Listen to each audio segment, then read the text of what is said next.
బిల్లులు రికార్డ్ చేయాల్సింది ఎమ్మెల్యేనా అధికారులా? అధికారుల మీద అది పని చెబితే అధికారుల మీద ఇంకెవరికి కింద పెడతారు అంటే అది కూడా తెలుదా నీకు? నువ్వు కాంట్రాక్టర్ కదా, బిల్లు చేసేది ఎవరు? ఇంజనీర్లు చేస్తారా లేకపోతే అక్కడ లోకల్ ఎమ్మెల్యేలు ఎంపీలు చేస్తారా? ఈ ప్రజా సమస్యలు మా పిఏ తిరుగుతాడు, నా జోలికి రావాకండి, నేనేదో హైదరాబాద్లో ఉంటున్నా, వ్యాపారాలు నాకున్నాయి. పిఎల్తో పరిపాలన చేయించేటువంటి ఎమ్మెల్యేని నా చరిత్రలో ఇద్దరు ఇవన్నీ చూడలే. ఫస్ట్ టైం నేను చూస్తున్నా ఈరోజు. పిఏనే నా ఓట్లు వేయించుకునేది. నేర్చుకోడా? నువ్వు ఎమ్మెల్యే పదవి దేనికి ఉపయోగించుకుంటావు? ప్రజాసేవ కాదు, నీ కాంట్రాక్టుల కోసం ఎమ్మెల్యే పదవి పెట్టుకుంటావు. నేను ఒకటే చెప్తున్నా, నువ్వు వ్యాపారం చేస్తే వ్యాపారం చేసుకో. ఎమ్మెల్యే ఉండాలంటే ఎమ్మెల్యేకు న్యాయం చేయి, ప్రజలకు న్యాయం చేయి. మరి లోకల్గా ఇంత పెద్ద క్యాడర్ ఉంది. ఆ ఉండే మున్సిపల్ చైర్మన్ కూడా మీదికి వచ్చేసినాడు. మరి ఆ నాయకులు అవసరం లేదా ఈరోజు? మిలిషిని కావాలా ఇక్కడ అడ్మినిస్ట్రేషన్ జరపాలంటే? మరి నిజాయితీ పడు సత్యహరిస్తుడు అంటాడా? మరి మెగా వాళ్ళతో నీ డీలింగ్స్ ఏంటి? కళాకు యాడికి దిగజారిందంటే ఈ ప్రభుత్వంలో. దువ్వుల్లో ఒక దగ్గర ఒక cement road government functions road sanction అయింది. రోడ్డు శాంక్షన్ అయితే ఎమ్మెల్యే బయట టెంకాయ కొట్టచ్చు, లేకపోతే ఎంపీపీ కొట్టచ్చు, లేకపోతే సర్పంచ్ కొట్టచ్చు, ఎవరైనా కొట్టచ్చు. ఎవరయ్యా ఇల్లు తీసుకుపోయి కొట్టేదానికి? ఎవరిల్లు? ఎవరెళ్ళు? మిలిసిను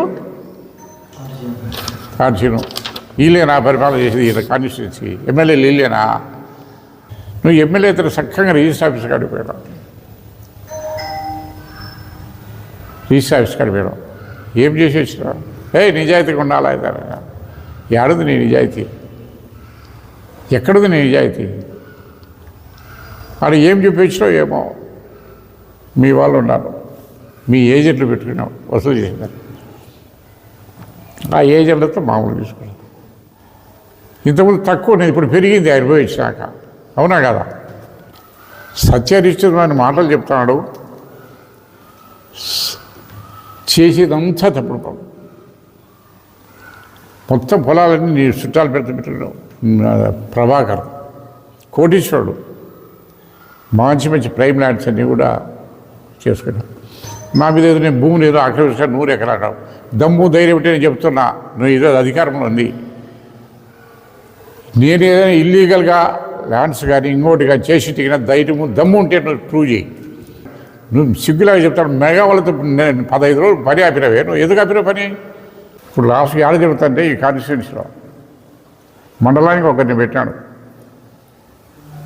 కాజీపేటకు పి హరి యాదవ్ అట, ఈడ ఎవరు మిల్లు శ్రీను యాదవ్ అట, ఆడ దూరికి ఎవరయ్యా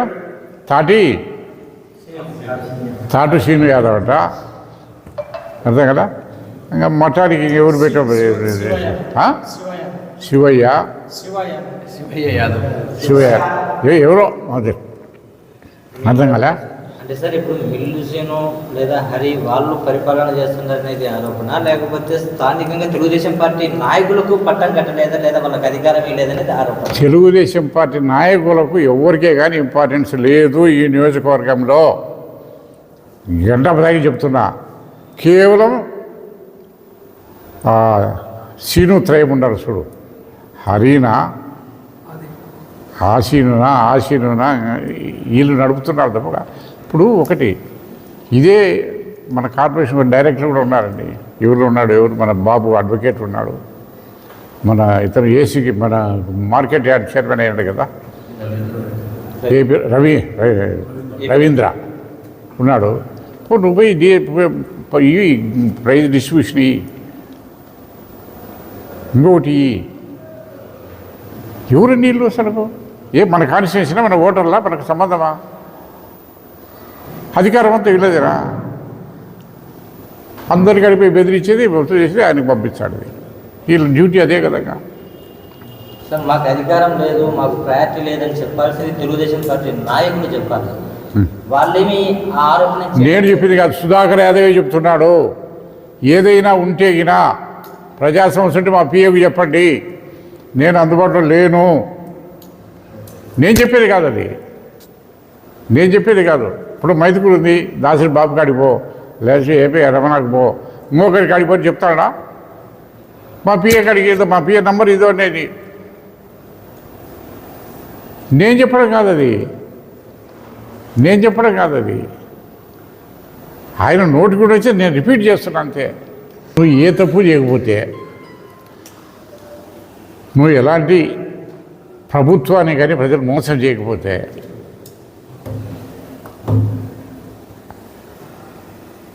వాడు చెప్పినటువంటి ఫోన్ అకౌంట్ నంబర్లకు ఢిల్లీలో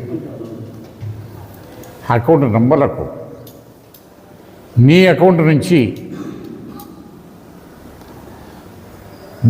6 దఫాలుగా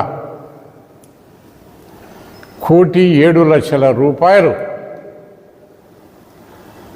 వాళ్ళ అకౌంట్కు నువ్వు జమ చేసావా లేదా? నాకు రికార్డ్ ఎవిడెన్స్ ఉంది, ఎఫ్ఐఆర్ కాపీ ఉంది దీంట్లో, మళ్ళీ మీకు ఇస్తా కావాలంటే. అది ట్రాన్స్ఫర్ ఎప్పుడు చేశాడు?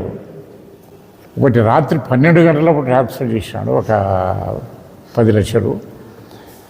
తెల్లారితే మనం 3 గంటలకు మళ్ళీ 15 లక్షలు ఒకటి ట్రాన్స్ఫర్ చేశాడు. డిఫరెంట్ బ్యాంక్స్కి వచ్చేసి ఇది చేశారు. చూసి ప్రయాణం ఒక దేవరాన్ని లేదు, చందాడితే ఇవ్వడం లేదు. కానీ నువ్వు ప్రజల అవసరాలకు ఏదైనా చేస్తే, మన ఏమన్నా ఏదో కాలిపోతే కదా నేనేమో చెప్తాలే అంటాడు, కానీ వాళ్ళకేమో డైరెక్ట్గా ఇవ్వలే. మరి కోటీశ్వరుడు కదా, కనీసం కొంతగా సహాయం చేయొచ్చు కదా. మరి 1,07,00,000 ఎందుకు ఇచ్చినాను? నీ దగ్గర తప్పు లేకపోతే, తప్పు చేయకపోతే, అంటే నీ ఉద్దేశమే 100కి 100 రూపాయలు నువ్వు ఒప్పుకున్నట్టే కదా. ఇప్పుడు నాకు వచ్చిన ఇన్ఫర్మేషన్, అన్అఫీషియల్ ఇన్ఫర్మేషన్ అయితే ఎంతవరకు కరెక్ట్ నాకు తెలియదు. కానీ 1,07,00,000 అఫీషియల్గా ఇది కంప్లైంట్ ఇచ్చింది, ఎఫ్ఐఆర్లో పెట్టింది. మొత్తం దాదాపు 5 కోట్ల రూపాయల వరకు ఇచ్చినారు అని చెప్పేసి నాకు వచ్చిన ఇన్ఫర్మేషన్. అది కూడా రికార్డ్ తీసుకొని చూపిస్తా. ఇదైతే ఎఫ్ఐఆర్ కూడా ఉంది నా దగ్గర ఉంది. ఏ బ్యాంకింగ్, ఏ డేట్లో, ఏ టైంలో ఎంత ట్రాన్స్ఫర్ చేసింది ఎఫ్ఐఆర్ కూడా ఇస్తాడు. జోహర్ ఉంది, ఎఫ్ఐఆర్ కూడా నేను ఇస్తాను. ఉంటికి ఇప్పుడే ప్రింట్అవుట్ తీసి ఇస్తాను. వాళ్ళ అకౌంట్కు వాళ్ళ బ్యాంకింగ్ ఏదైనా చేశాడు. ఇది నిజమా అబద్ధమా? సుధాకర్ యాదవ్ది bank transaction FIR. Sir complaint ఇచ్చాడంటే మోసపోయినాడని తెలుసుకొని కంప్లైంట్ ఇచ్చినాడు కదా. ముందు ఇవ్వాల్సిన అవసరం. ఇప్పుడు నన్ను అడుగుతారు, నేను తప్పు చేయలే, వాడి కదా వాళ్ళ నాయన జవాబు చెప్తా, వచ్చా పోటీ నేను ఇదే మాట అన్నా, అంతే కదా. చేతులు చేసుకోమను. ఏమో 1,00,000-2 లక్షలు కాదు, 1,00,000-2 లక్షలు అఫీషియల్గా 1,07,00,000, అన్అఫీషియల్గా 5 కోట్లు ఇస్తారా ఎవరన్నా? తప్పు చెబితే ఇస్తారా ఎవరన్నా? మరి నువ్వు ఒప్పుకున్నట్టే కదా, తప్పు చేసినట్టు ఒప్పుకున్నట్టే కదా. మొన్న ఈ యొక్క డిప్యూటీ ఎగ్జిక్యూటివ్ ఇంజనీర్ మధు, ఆయన మీద స్టేట్మెంట్ ఇచ్చినప్పుడు ఇది అన్నాడు. మరి నేను రికార్డ్ ఎవిడెన్స్ కూడా చూపించిన. దాదాపు 3 కోట్ల రూపాయలు జెడ్పీలో ఫండ్స్ శాంక్షన్ అయినాయి, పనులు మొదలుపెట్టేలా. ఆల్రెడీ ఎంపీ లాడ్స్ పనులు చేసిన దానికి బిల్లు పేమెంట్ ఇప్పించడం లే. మరి దాని మీద నేను స్టేట్మెంట్ ఇచ్చాను. నిన్న ఎమ్మెల్యే గారు ఏదో స్టేట్మెంట్ ఇచ్చినట్టు, అధికారుల మీద ఎందుకనేసి. మరి బిల్లు రికార్డ్ చేసిన అధికారులా ఎమ్మెల్యేనా? బిల్లులు రికార్డ్ చేయాల్సింది ఎమ్మెల్యేనా అధికారులా? అధికారుల మీద అది పనులు చెబితే అధికారుల మీద ఇంకెవరికి కింద పెడతాడు అంటే అది కూడా తెలుదా నీకు? నువ్వు కాంట్రాక్టర్ కదా, బిల్లు చేసేది ఎవరు? ఇంజనీర్లు చేస్తారా, లేకపోతే అక్కడ లోకల్ ఎమ్మెల్యేలు ఎంపీలు చేస్తారా? ఒక కాంట్రాక్టర్ పోయి సీరే గారు నీకు ఆ మాత్రం తెలుసుకోవద్దు. అట్లా అధికారులు తప్పు చేసిన అధికారులు పెట్టాలి. మరి దానికి ఏదో స్టేట్మెంట్ ఇచ్చాను. నేను అభివృద్ధి నిరోధకుని కాదు, ఎన్ని కోట్లు తెచ్చారని ఇది చేస్తాడు. ఎక్కడైనా కానీ ప్రజాస్వామ్యంలో ప్రజాప్రతినిధులకే హక్కు ఉంది. ఈరోజు జెడ్పీ చైర్మన్ శాంక్షన్ చేసేటువంటి హక్కు చైర్మన్కి ఉంది. అవి ఇంటర్న్ వచ్చేసి లోకల్గా ఉండే సర్పంచ్ కానీ లేకపోతే ఎంపీపీ కానీ జెడ్పీటీసీలు కానివ్వండి ప్రజాప్రతినిధులకు హక్కుని చేసుకునేదానికి కానీ చేసేదానికి. అంతేగాని ఎవరంటే నీ పని చేసేదానికి ఇది చట్టం లేదు. అది నామినేషన్ మీద ఆ పవర్స్ ఉన్నాయి వాళ్ళకు. ఎంపీ లాడ్స్ కూడా నామినేషన్ మీద 5 లక్షల వరకు నామినేషన్ ఇచ్చే హక్కు ఎంపీ గారికి ఉంది. అందరూ ఇప్పుడు కాదు, దాదాపు 40 సంవత్సరాలు అదే జరుగుతుంది సంప్రదాయం. కొత్తగా ఈరోజు సుధాకర్ యాదవ్ వచ్చి కొత్తగా పెడుతున్నాడు. మరి అదే రకంగా ఈరోజు పరిపాలన చూస్తున్నాం. ఎక్కడైనా నేను దగ్గర 20 సంవత్సరాల దాకా ఎమ్మెల్యేగా ఉన్నా, ఒక 5 సంవత్సరాలు సబ్ జ్యుడిషియరీ కూడా. రవీంద్ర రెడ్డి 6-7 సార్లు చేసేసాడు. మరి ఏదైనా కానీ లోకల్గా ఉన్నటువంటి నాయకులకే మేము ప్రాతినిధ్యం ఇచ్చాము తప్పక బయట నుంచి ఇంపోర్ట్ చేయలేవు. మేము ఇంపోర్ట్ చేసుకోలే అసలు. నేను రాజకీయం చూస్తున్నా ఆయన నుంచి 40 ఏళ్ళ నుంచి చూస్తాను. మైదుకూరు టౌన్ ఉంది, ఉంటే నాకు ముందు పెద్దిరెడ్డి ఉంటాడు, లేకపోతే పుల్లయ్య ఉంటాడు, లేకపోతే బాలకొండయ్య ఉన్నాడు, లేకపోతే మాదన్ ఉన్నాడు. వాళ్ళ ద్వారా నేను రాజకీయం నడిపే తప్పక నేను ఇంకొక శినునో లేకపోతే హరినో ఇంకొకరు తీసుకొచ్చి రాజకీయం చేయడం లేదని చేయలేము. నేను కానీ ఆయన కానీ అసలు. మరి లోకల్గా ఇంత పెద్ద క్యాడర్ ఉంది. ఆ ఉండే మున్సిపల్ చైర్మన్ కూడా మీదికి వచ్చేసినాడు.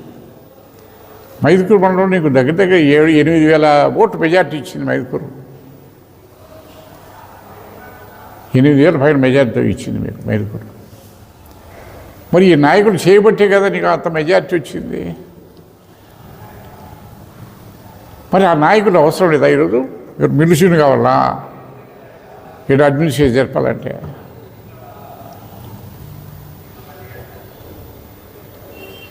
లేకపోతే ఎమ్మెల్యే పిఏ అంటే ఎవరండి? పర్సనల్ అసిస్టెంటు ఎమ్మెల్యే కానీ మినిస్టర్ కానీ పర్సనల్ అసిస్టెంట్. అది అతను ఏమైనా చెప్తే చేసేదానికి మాత్రమే పిఎల్ ఉంటారు తప్పక పిఎల్తో పరిపాలన చేయించేటువంటి ఎమ్మెల్యేని నా చరిత్రలో ఇంతవరకు ఎవరిని చూడలే. ఫస్ట్ టైం నేను చూస్తున్నా ఈరోజు. ఏదైనా అవసరం వచ్చి మా పిఏకి ఫోన్ చేయండి, మా పిఏ మాట్లాడతారట. పిఏనే నా ఓట్లు వేయించుకునేది. నేర్చుకోడా? మాకు పిఎల్ ఉన్నారు. నేను అధికారంలో పిఎల్ పెట్టుకున్నా. నేను ఏ రోజు మా పిఎల్ దగ్గరికి పోయి నేను ఎప్పుడు చెప్పాను. ఏదైనా ప్రజల సమస్యలు వచ్చి నేను డైరెక్ట్ ట్యాకిల్ చేస్తా. నేను ఏదైనా అధికారులు చెప్పిన మా పిఏతో ఫోన్ కలిపేయా నేను చెప్తానంటే చేస్తున్నా తప్పక ప్రజలతో డైరెక్ట్గా సంబంధాలు పెట్టి ప్రజా సమస్యలు మా పిఏ తిరుగుతాడు, నా జోలికి రావాకండి, నేనేదో హైదరాబాద్లో ఉంటున్నా, వ్యాపారాలు నాకున్నాయి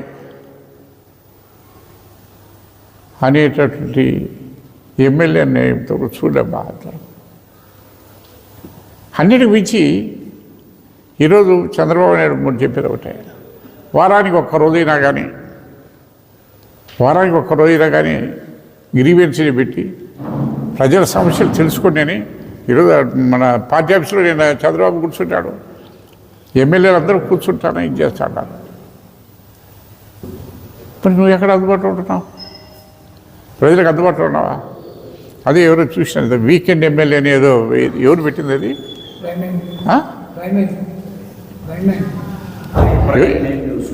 ఎవరో పెట్టారు వీకెండ్ అని. కానీ అది నేను అనుకోవడం ఇది తప్పు అనుకుంటాను. ఎందుకంటే వీకెండ్ అంటే కనీసం వారానికి ఒకసారి రావాలా, వారానికి 2 రోజులు 3 రోజులు. కానీ ఈయన ప్రోగ్రాం చూస్తే కదా నేను ఈ 2 నెలలు చెప్తా, పాత ఏంటి నా దగ్గర రికార్డు లేదు చెప్తా. డిసెంబర్లో 7 మధ్యాహ్నం ఫ్లైట్కి వచ్చాడు 1 గంటకి, 8 సాయంత్రం మళ్ళీ 4 గంటలకు మళ్ళీ ఫ్లైట్కి వచ్చి వెళ్ళిపోయాడు. మళ్ళీ 21 మధ్య ఫ్లైట్కి వచ్చాడు, మళ్ళీ 22 వెళ్ళిపోయాడు. అంటే ఎన్ని రోజులు ఉన్నట్టు అట్లా డిసెంబర్లో. జనవరి ఉంది, జనవరిలో వచ్చేసి 5వ తేదీ మధ్యాహ్నం వచ్చాడు, 8వ తేదీ మళ్ళీ ఈవినింగ్ ఫ్లైట్ మళ్ళీ ఎక్కేసాడు. నిన్న 25 మధ్యాహ్నం ఫ్లైట్కి వచ్చాడు, 28 ఈవినింగ్ ఫ్లైట్కి వెళ్ళిపోయాడు. అంటే ఈ 2 నెలలకు ఎన్నో రెండట్టు వీకెండ్ ఎమ్మెల్యేనా లేకపోతే మంత్ ఎమ్మెల్యేనా అది ప్రజలే నిర్ణయం తీసుకోవాలి. ఎందుకంటే ఆయన ఒకటే చెప్పాడు, ఆయన ఎన్ని స్టేట్మెంట్ ఇచ్చినా కానీ నేను రిప్లై ఇవ్వను, నేను మాట్లాడను అన్నాడు. నేను ఈ స్టేట్మెంట్ ఇచ్చేది కూడా ఆయన కోసం కాదు, ఆయన రిప్లై కావాలని నేను కోరుకోవడం లేదు, ప్రజలకు తెలియజెప్పాలనే ఉద్దేశం మీద చెప్తున్నది తప్ప నాకు అంతకు మించలేదు.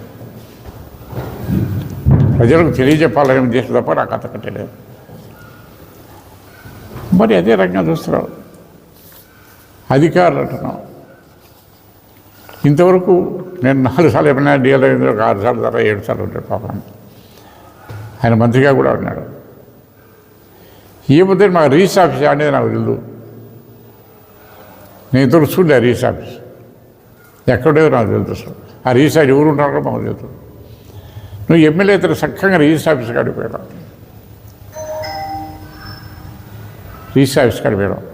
ఏం చేసి వచ్చినావు? నిజాయితీగా ఉండాలా? ఏడుంది నీ నిజాయితీ? ఎక్కడుంది నీ నిజాయితీ? వాడు ఏం చూపించినావు ఏమో. మీ వాళ్ళు ఉన్నారు, మీ ఏజెంట్లు పెట్టుకున్నావు వసూలు చేసినారు, ఆ ఏజెంట్లతో మామూలు తీసుకున్నాను.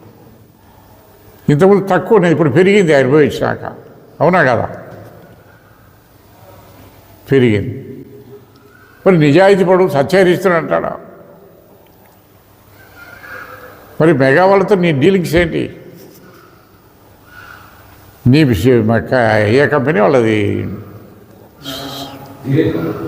అదే సుధాకర్ యాదవ్ టిప్పర్లు పెట్టి గ్రామాల ద్వారా నువ్వు చదువుకుంటాడు అనఫిషియల్గా.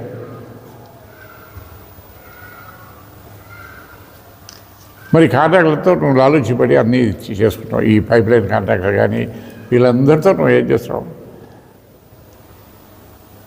ఈ రైస్ మిల్ వాళ్ళతో కానీ ఎవరు కలెక్టింగ్ కింగ్? ఎవరు? ప్రొద్దుట నుంచి రావాలా, పరిపాలన అంతా ఇలా చేస్తుంది. కళకు యాడికి దిగజారిందంటే ఈ ప్రభుత్వంలో. దువ్వుల్లో ఇడ ఒక దగ్గర ఒక cement road government functions road sanction అయింది. రోడ్డు శాంక్షన్ అయితే ఎమ్మెల్యే పోయి టెక్కాయ కొట్టచ్చు, లేకపోతే ఎంపీపీ కొట్టచ్చు, లేకపోతే సర్పంచ్ కొట్టచ్చు, ఎవరైనా కొడతారు. ఎవరయ్యా ఇల్లు తీసుకుపోయి కొట్టేదానికి? ఎవరు ఇల్లు? ఎవరు మిలిసిను కార్చీను వీళ్ళేనా పరిపాలన చేసేది? ఈయన కాన్స్టిట్యున్సీ ఎమ్మెల్యేలు వీళ్ళేనా? మన అధికారులు డిఈలు ఏఈలు అంతా ఇది చేసేస్తారు. ఏ హోదాలో మీరు ఇది చేస్తున్నారండి అధికారులు పెట్టుకునేది? మరి ఈ రకమైన ఇది చేస్తారు. ఆ రకంగా చెప్తే ఇంకా చాలా ఉన్నాయి. సత్యనిష్ఠమైన మాటలు చెప్తున్నాడు, చేసేదంతా తప్పుడు పడు. మొత్తం పొలాలన్నీ నీ చుట్టాలు పెడుతున్నావు. ప్రభాకర్ కోటీశ్వరుడు, మంచి మంచి ప్రైమ్ ల్యాండ్స్ అన్నీ కూడా చేసుకున్నావు. నా మీద ఏదో నేను భూమిని ఏదో ఆక్రమించుకొని 100 ఎకరాలు దమ్ము ధైర్యం ఉంటే నేను చెప్తున్నా, నువ్వు ఏదో అధికారంలో ఉంది. నేను ఏదైనా ఇల్లీగల్గా ల్యాండ్స్ కానీ ఇంకోటి కానీ చేసి తిగిన ధైర్యము దమ్ము ఉంటే నువ్వు ప్రూవ్ చేయి, నేను వదులుకుంటా. ఎప్పుడు 100 ఎకరాలు చేసుకుని 200 ఎకరాలు చేసుకుని ఏం చేసుకున్నాను కాకుంటే మేము తీసుకొని ఒక 20 ఎకరాలు ఆడారు. చౌత్రేపు తీసుకుని అందరితో పాటు మేము తీసుకొని చేసుకున్నాం. కదా 1500 ఎకరాలు ఉంది. అది రిజిస్టర్డ్ ల్యాండ్, ఏం ఊరికే నామినేషన్ ఇది చేసుకునేది కాదు. మరి ఎక్కడ ఏదో భూమిని చూసుకున్నాక ఏంటి కాంట్రాక్ట్లో పర్మిట్ నువ్వు సిగ్గులాగా చెప్తాడు. మెగా వాళ్ళతో నేను 15 రోజులు పని ఆపినవే, నువ్వు ఎందుకు ఆపినావు పని? Central government road works national అయిపోయాయి అంటే నీకు పరిస్థితి ఇవ్వకపోతే పని ఆపేస్తావా? నీ నిజాయితీ ఇడపడగా ఏడి శ్రీకాంత్ది అక్కడ ఎక్కడో రోడ్డు మీరు పోయి చూశారు కదా, దాదాపు 30-40 అడుగుల దూరంలో ఉన్నది. 30-40 అడుగుల దూరంలో ఉంది. దాన్ని ఖర్చు సాధింపుగా ఇది చేశాడు. మరి నీకు రోజు ఉదయం లేచి తిరుగుతున్నావు, ఇదే రోడ్లో పోతున్నావు, మధ్య నుంచి నంద్యాల రోడ్డు దూరిపోతున్నావు లేదా? మరి ఇవన్నీ కెనాల్ మీద ఇది పెడితే ఆర్ఓ ప్లాంట్ పెడితే పేపర్లు కూడా వచ్చాయి, నువ్వు పట్టించుకున్నా. ఇది పట్టాలేండా కాలువ పరంబోకు కదా. ఏ కన్ను లేవు నీకు? కన్ను లేవు కపోదివా? పేపర్ అయితే అక్షరాలతో వస్తే కూడా నీకు కాబట్టదా? అంటే వీళ్ళు మీ వాళ్ళు అయితే చాలు, మీ వాళ్ళు అయితే వాళ్ళకి అవసరం లే, ఎంతైనా ఆక్రమించుకోవచ్చు, ఎన్నైనా చేసుకోవచ్చు. మరి ఎక్కడ ఇది ఖర్చు సాధింపు లేదంటాడు, చేసేదంతా ఖర్చు సాధింపే. పొద్దున్న లేచిన చేసేదే. నేను అభివృద్ధి బాటలో పట్టాను. నేను ఈరోజు ఛాలెంజ్ చెప్తాను అభివృద్ధిని. ఏం చేసినా అభివృద్ధి ఈ యొక్క 2 సంవత్సరాలు మానసిక అయిపోతుంది. ఈ ఫైనాన్షియల్ ఇయర్ 2 years అయితే ఉంది. 2 years నేను అప్పుడు శాంక్షన్ చేసినట్టు ఇదిగో వర్క్స్ ఎన్నో టెండర్ పెట్టాం, మొదలు పెట్టించిన. మున్సిపాలిటీలో 74 కోట్ల రూపాయలు పనులు చేయించాం. వర్క్స్ అన్నీ కూడా ఇది చేయించాం. 74 కోట్లు ఇచ్చాం. దాదాపు కొన్ని సగం పనులు కూడా అయిపోయినాయి. తార్ రోడ్డు కానీ, సీసీ రోడ్స్ కానీ, డ్రైన్స్ కానీ ఇవన్నీ కూడా చేశాం. సరే ప్రభుత్వాన్ని మాట్లాడితే వచ్చాం, ఎందుకని ఇవి కంటిన్యూ చేయించలేదు. కానీ ఆ కాంట్రాక్ట్ రద్దు చేసి వైఎస్ఆర్కి సంబంధించిన కాంట్రాక్ట్ నువ్వు మళ్ళీ టెండర్ పిలిపించి నువ్వు ఆంధ్రప్రదేశ్ ప్రభుత్వం ఈ 2 సంవత్సరాలు కనీసం 10 కోట్ల రూపాయల పనులు ఏమైనా తెప్పించినావా ప్రభుత్వ పరంగా? మున్సిపాలిటీ చేసినావా? నువ్వు ఈరోజు ఎమ్మెల్యే కూడా అంటే పుణ్యం, మైదుకూరు పుణ్యమే. నువ్వు మైదుకూరికి ఏం చేసినావు?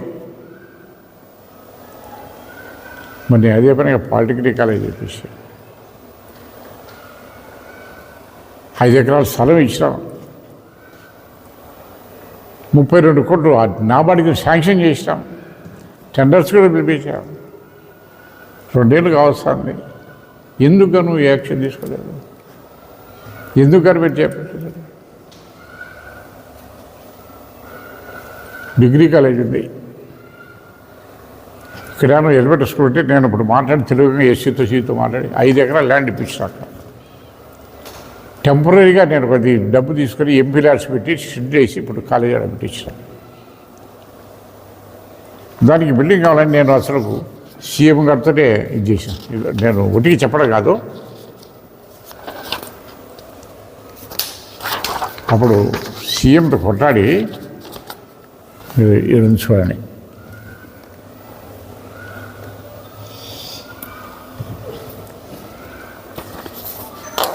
ఏమని రాశాడంటే అప్పుడు 22లో please see that it's covered in Nadu Nedu, if not cover చేయమని చెప్పి చేశాడు. ఇంపార్టెంట్ అని పెట్టాడు. 11 కోట్లు అడిగాం. ఫస్ట్ ఫేజ్లో 5 కోట్లు ఏదో ఇచ్చాడు. నాకు ఇంతవరకు లేదు అసలు. మరి అదే రకంగా పాలిటెక్నిక్ ఏ పాలిటెక్నిక్ లేదు. 6 బ్రాంచ్లు మనకు వచ్చినాయి. మిగతా అన్నీ కూడా 4, 4.5, 5, 6 బ్రాంచ్లు తెప్పించాం. ఇది చేసాం. మరి అన్నిటికి మించి మనం కూడా చెప్తున్నాం, మున్సిపాలిటీకి అయితే అడిషనల్గా ఏం చేసినావు, మండలాలకి ఏం చేసినావు. కొన్ని అభివృద్ధి మాట ఏమో చూపించాం. ఒకప్పుడు మైదుకూరు హెడ్ క్వార్టర్స్ కానీ తాలూకా ఆఫీస్ లేదు. ఎంఆర్ ఆఫీస్ కట్టించినాం, తాలూకా ఆఫీస్ కట్టించినాం. మున్సిపాలిటీ అయిన బిల్డింగ్ లేదు, మున్సిపాలిటీ బిల్డింగ్ కట్టించినాం.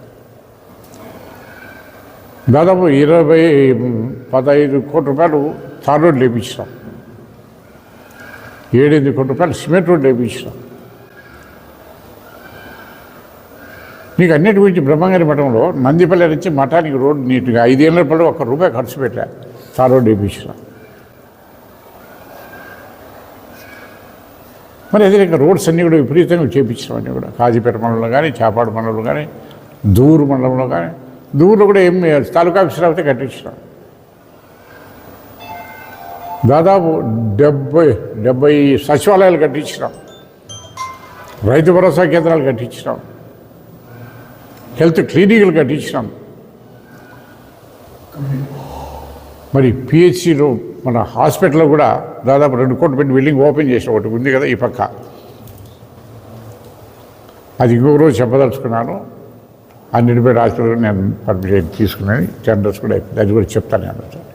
ఏ రంగం మరి ఎక్కడ ఎందుకు ఏం అభివృద్ధి చేసావు హాస్పిటల్ దీన్ని మా టైంలో 1 కోటి పైన పెట్టి దాన్ని బిల్డింగ్లు కట్టించినాం. రైతులు నచ్చేట ముంచినాం. చెప్పింది ఒకటి చేయవు, అంత మోసము టక్కరి నాకు పనిపోవాలి. నువ్వు ఏ రకంగా అబద్ధాలు చెప్తాను, మీ నాయకుడు అదే రకంగా అబద్ధాలు చెప్తాడు. నాకు ఖచ్చితంగా నేను డెవలప్మెంటే అది అంటాడు. అసలు ఏడ డెవలప్మెంట్ ఏడని ఉంటాడా, అసలు ప్రజలకు అందుబాటులో ఉంటాడావా, లేకపోతే ఇది చేసుకుంటున్నావా, చెప్పిన మాటలు ఏమిటి, చేసేది ఏమిటి? మరి అన్నిటి మించి మనం చూస్తున్నాం. సంక్రాంతి పండుగ అనేది మనకు పెద్ద పండుగ ఆంధ్రప్రదేశ్లో. ఎక్కడెక్కడెవరు హైదరాబాద్ ఉండేవాళ్ళ సగం ఖాళీ అవుతుంది సంక్రాంతికి. ఎవరెవరు సొంతంలో ఉంటారు సంక్రాంతి పండుగ అనేది. ఇక్కడ చంద్రబాబు నాయుడు కూడా నారాయణపల్లిలోనే సంక్రాంతి చేసుకున్నాడు. కానీ మన ఎమ్మెల్యేకు మాత్రం టైం దొరకలే. ఎందుకంటే ఆయన బిజీ వ్యాపారాలు. నేను ఒకటే చెప్తున్నా, నువ్వు వ్యాపారం చేస్తే వ్యాపారం చేసుకో. ఎమ్మెల్యేగా ఉండాలంటే ఎమ్మెల్యేకు న్యాయం చేయి, ప్రజలకు న్యాయం చేయి. ప్రజలు నిన్ను 20,000 ఓట్ల మెజార్టీతో గెలిపించినారు. మరి ప్రజలను ఏ రకంగా చంద్రబాబు వెన్నుపోటు వాళ్ళ మామూలు పొడిచేది చేసుకుంటావు, నువ్వు ప్రజలు వెన్నుపోటు పొడిచి ఈరోజు పోయి నీ వ్యాపారాలు చేసుకుంటావు. నువ్వు ఎమ్మెల్యే పదవి దేనికి ఉపయోగించుకుంటావు? ప్రజాసేవ కాదు, నీ కాంట్రాక్టుల కోసం ఎమ్మెల్యే పదవి పెట్టుకుంటావు. ఆ అధికారాన్ని అడ్డు పెట్టుకొని నీ వ్యాపారాలు అభివృద్ధి చేసుకునేదానికి చేస్తున్నావు తప్పక ప్రజల సంక్షేమానికి కానీ కాన్స్టిట్యున్సీ అభివృద్ధి కానీ నువ్వు ఏ క్వశ్చన్ పట్టించుకోవడం లేదు. అది నేను చెప్పేది కాదు, ప్రజలే అర్థం చేసుకో. ప్రజలకు చెప్తున్నాయి, అతనికి అని చెప్పేది ప్రజలకు చెప్తా ఉన్నా. ఎంతవరకు మీకు అందుబాటులో ప్రజలకు ఉన్నాడు ఎమ్మెల్యే, ఎంతవరకు అభివృద్ధి కార్యక్రమాలు చేస్తున్నాడు, ఎన్నికల ముందు ఇచ్చిన హామీలు సంక్షేమాలు ఏ రకంగా చేస్తున్నాడు, ఒక్క దప్ప వేరే చేసుకుని ఆత్మవిమర్శ చేసుకోని చెప్పి ప్రజల్నే కోరుతా ఉన్నా. Thank you.